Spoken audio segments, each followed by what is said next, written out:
तिचं नाव अवंतिका. आणि अवंतिका असणारी तिला जी काही यात्राचे प्रकार आपण सांगतो, 4 धाम, 12 ज्योतिर्लिंग, 7 मोक्षपुऱ्या, 51 शक्तिपीठ, त्यातली मुख्य 3.5 शक्तिपीठ आणि पुन्हा 7 सप्तपुऱ्या आहेत. त्या सप्तपुरीपैकी आणि मोक्षपुरीपैकी एक असणारी ही अवंतिका नगरी आहे. एवढंच नाही, 4 धामाची ठिकाणं, त्या 4 कुंभमेळ्याची ठिकाणं आहेत. त्या कुंभमेळ्यापैकी बी एक कुंभमेळ्याचं ठिकाण म्हणजे हे असणारी अवंतिका नगरी आहे, उज्जैनी नगरी आहे. आणि या ठिकाणी फार मोठी तीर्थ आणि काय चिंतन करावं. आता मला प्रश्न पडतो, चिंतन किती करावं, करल तेवढं कमी असणार अशी असणारी ही उज्जैनी. मुख्य इथलं दैवत महांकालेश्वर. आपण आता महांकालेश्वराच्या दर्शनाला जाणार आहात. ते महांकालेश्वर काळाचाही काळ असणारा, जो महांकालेश्वराचं चिंतन करतो त्याच्याकडं काळ सुद्धा वाईट नजरेनं पाहू शकत नाहीये. काळ सुद्धा थर कापतो आणि तो जीव कैलास पदाला प्राप्त होतो. असं असणार हे तीर्थक्षेत्र महांकालेश्वर. आणि ह्या महांकालेश्वराच्या आपण नगरीमध्ये आलेलो आहोत. आज आपण काय तीर्थ करणार आहोत. राजा विक्रमादित्य, जिथं तुम्ही शनी महात्म्य ऐकता ना, ती शनी महात्म्य सगळं इथं घडलं बरं का.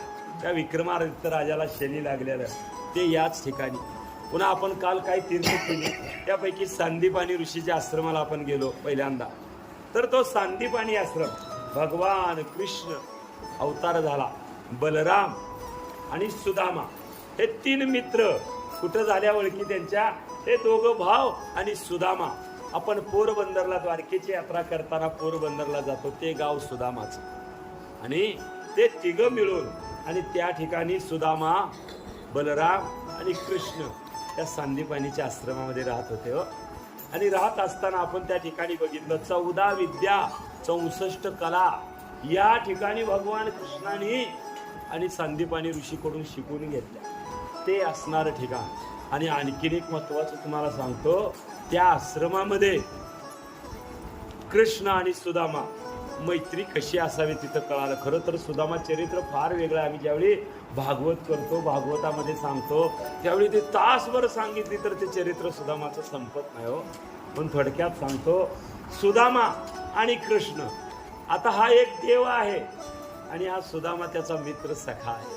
बघा, मग देव श्रीमंत आणि देवाचा मित्र गरीब का बरं देण्यात घ्या. त्या प्रत्येकाच्या पाठीमागची कारणं असतात. आणि तो सुदामा इतकं प्रेम त्या कृष्णावर करायचा हो, इतकं प्रेम करायचा. त्या प्रेमापोटी एक घटना अशी घडली त्या आश्रमामध्ये. तुम्ही त्या 14 विद्या त्या ठिकाणी ते बघितलं आतमध्ये मंदिरात जाऊन, किंवा ज्या ठिकाणी तपस्थली म्हणून आहे त्या असणाऱ्या सांदीपानीची, तिथे गेल्यावर एक फोटो बघितला बघा. लाकडं समिधा घेऊन सुदामा आणि कृष्ण जात असताना ते एक चित्र तिथं तुम्ही बघता. एकदा असं घडलं, सांदीपानी ऋषींची भार्या पत्नी, त्यांना गुरुपत्नी म्हणायची. आणि त्यांनी काय केलं, कृष्ण आणि सुदामाला समिधा आणायला सांगितल्या यज्ञासाठी. आणि त्या समिधा आणण्यासाठी ते 2 निघाले. आणि निघाल्यावर त्यांनी काय केलं, एक पुरचुंडी होती, त्याच्यामध्ये चणे होते. आणि ते चण्याची पुरचुंडी त्यांना दिली. भूक लागल्यावर बाळानो हे खावा चणे आणि पाणी प्या असं सांगितलं. ती पुरचुंडी दिली. पण असं झालं होतं, ते पुरचुंडीचं महात्म्य आधी तुम्हाला सांगतो. ती पुरचुंडी, ते चणे होते ना, एका ब्राह्मण स्त्रीनं असं तिला कोणी तर दान दिलेलं होतं, भिक्षा मागून आणलेलं होतं. एकुलती एक ती स्त्री होती, तिला कोण नव्हतं हो. आणि तिनं ते चणे भिजवून आणि पुन्हा खायला येतील म्हणून असं तिच्या झोपड्यासमोर वाळायला टाकले होते. आणि वाळायला टाकल्यावर असं झालं, ती आपल्या झोपडीमध्ये बसलेली होती. पण ते चणं एका चोरानं काय केलं, ती उचललं आणि चोरी करून चालला. आणि चोरी करून चालल्यावर त्याला भूक लागली असेल. आणि ते चणे चोरी करून जाताना पुन्हा असं झालं, त्या संदीपानीच्या आश्रमाजवळ आल्यावर त्या ठिकाणी पुन्हा आपल्याला कोणी जर बघितलं असेल, चोर चोर चोर, तिथं दुसरी चोरी झाली होती. याला वाटलं मलाच कोणतर चोर म्हणतंय आणि ती पुरचुंडीसाठी चोर म्हणते. काय त्यानं जाता जाता काय केलं, ती पुरचुंडी त्या घाबरल्यामुळं ती त्याच्या हातून निसटली आणि ती कुठं पडली, त्या सांदीपानीच्या आश्रमामध्ये पडली. आणि तीच पुरचुंडी गुरुमाता लवकर उठल्यामुळं एवढंशे असेल गाठोडं ते तिला सापडलं. आणि ते गाठोडं त्या गुरुमातेनं ह्या दोघांना दिलं बघा. आणि हे दोघांनी ते घेतलं आणि समिधा आणण्यासाठी वाळली लाकडं यज्ञासाठी आणायला गेले. त्यावेळी असं झालं, अचानक पाऊस पडला. इतका पाऊस पडला, इतका पाऊस पडला, पावसात भिजले, गारटून गेले. अंधार पडला, काळोखी रात्र, विजा कडकडाय लागल्या. या ठिकाणी खाली पाणीच पाणी झालं. झाडावर चढून बसले बचाव करण्यासाठी. कुडकुडू लागलं शरीर सगळं. आणि त्या ठिकाणी पुन्हा ब्राह्मण थोडे भुकेला हळवे असतात, ते त्या ठिकाणी ती चण सोडून आणि सुदामा खाऊ लागला. खायला लागल्यावर कृष्ण म्हणतो, काय आवाज येतो रे? काय नाही, मला थंडी वाजते. म्हणला, खोटं बोलला. तर का खोटं बोलला ते सांगतो. आणि तो चणे कडा कडा कडा खाऊ लागला. पण त्यावेळी असं झालं होतं, तो सुदामा होता ना, तो साधा ब्राह्मण नव्हता. त्याला ज्ञान होतं, कळत होतं आपण काय खातोय काय खात नाही. ती कुठनं आलं चण ते सुदामाला कळालं होतं बरं का. ती चण कोणाचं होतं? ते चोरून आणलेलं त्या म्हातारीचं. आणि त्या ब्राह्मण स्त्रीनं ते चण चोरून नेल्यावर तिनं एक शाप दिला. हो, माझं गरिबाची आजची रोजी रोटी होती, त्याच्यावर माझा आजचा दिवस कसा तर गेला असता. पण माझा घास ज्यानं चोरून नेला, मी त्याला शाप देते. त्यानं जो कोणी ही चणे खाय त्याला 18 विश्व दारिद्र्य येईल. शाप होता हो त्या चण्याला. आणि ते त्या सुदामानं उरकलं. 2 कारण आहेत बघा. आणि त्या सुदामाच्या लक्षात आलतं, हे चणे माझ्या सख्याला, माझ्या मित्राला जर मी खायला दिले तर त्याला दारिद्र्य येईल. तो कृष्ण आहे, तो देवादी देव आहे, सगळ्याचं कल्याण करणार आहे, जगाचा मालक आहे. आणि मालकालाच दारिद्र्य आली तर बाकीच्याचं कसं होईल? काय सुदामाचा भाव आहे बघा. म्हणून तो चण खाऊ लागला. कृष्णाला दिले नाही तो. पण ही कारण बऱ्याच वेळा काही ऐकलेत का भागवतात कधी?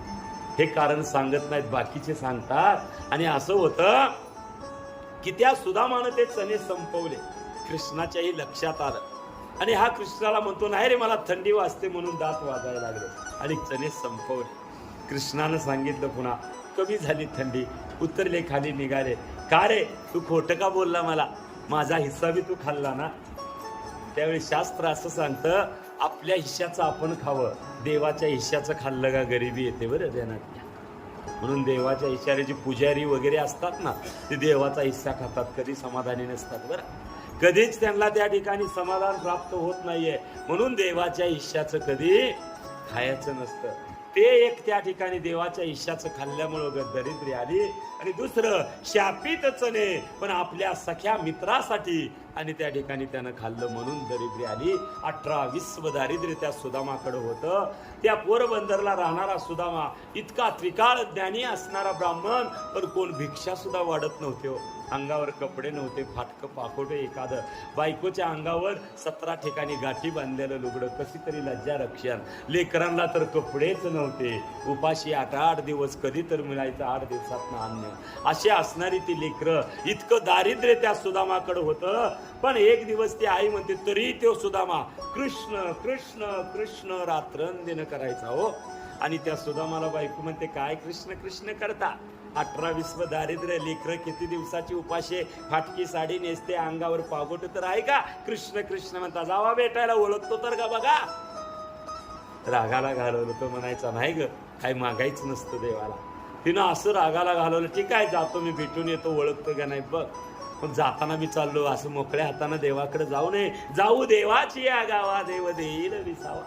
त्यावेळी म्हणते, ठीक आहे, काही नाही घरात, कुठनंही काहीतरी मागून आण ग.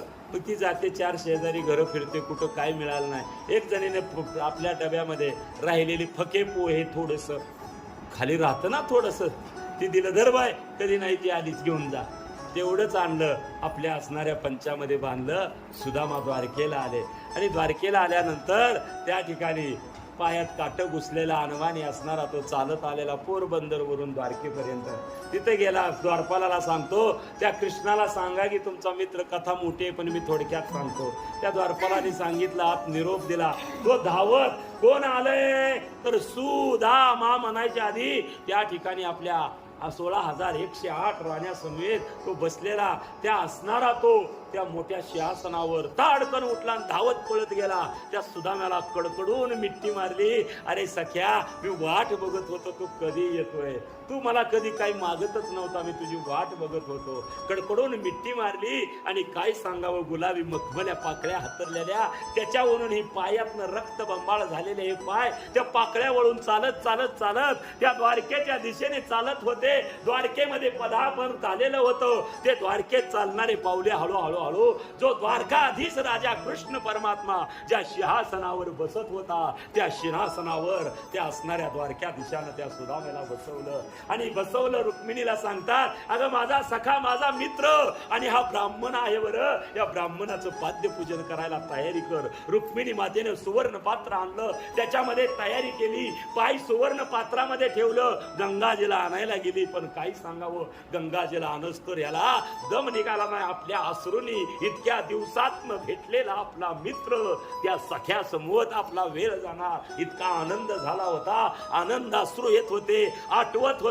माझ्यासाठी यानं दरिद्री स्वीकारली आहे. मला अष्टाविश्व दारिद्र्य येऊ नये म्हणून ते चणे खाऊन माझ्यावरच असणार गरिबीचं संकट यानं दूर केलंय. आठवायला लागला एक एक क्षण. आपल्या अश्रूनं गंगा जलासारखा त्या सुदाम्याच्या पायावर हा अभिषेक करतोय, पाय धुतोय, तीर्थ घेतोय. सुदामा म्हणतोय, अरे काय करतोय, लय दिवसातनं भेटला रे, मला ब्राह्मणाचं पूजन करू दे. रुक्मिणी माता येते, सोनेरी कलसानं पाणी घालते. दोघांनी तीर्थ घेतलं. सगळ्या राण्यांना तीर्थ मिळालं. सगळ्या राण्या तीर्थ घेतात. सुदामा आशीर्वाद देतोय. आशीर्वाद देत असताना अशा पद्धतीनं घडलं की त्या सुदाम्याला भरजारी सर्व वस्त्र आपली परिधान करायला लावली. सुदाम्याला रोज 56 भोग चढवले. इतका आनंद त्या सुदाम्याला दिला. आणि सुदाम्याला पुन्हा म्हणतो, हा इतका खेळी आहे, लीलाधारी आहे. अरे सुदामा, आता कधी जाणार? त्यावेळी ती म्हणतो, का रे, मी जड झालो का? तसं नाही रे, पण आपल्या ठिकाणी आपण योग्य असतो ना. आणि सुदामाला जायला निघाला. पुन्हा म्हणतो, तो सुदामा